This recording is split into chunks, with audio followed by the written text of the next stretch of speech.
Rumah Mekah. Jebek kisah orang. Dia tengok ramah. Belajar ke bos? Dia belajar. Tidak masih tak rayak. Masak- Tanya pun senyap. Masalah tak royak juga masalah.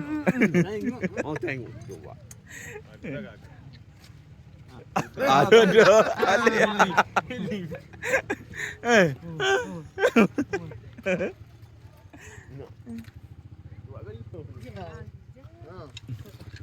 Oh, hok tu bagi etuk. Tak habis lagi. Ada je makan tak apa dah.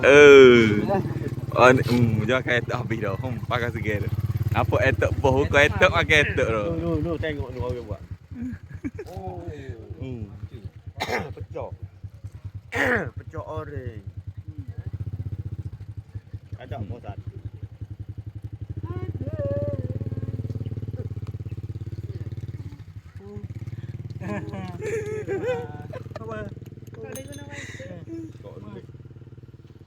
Nak salah.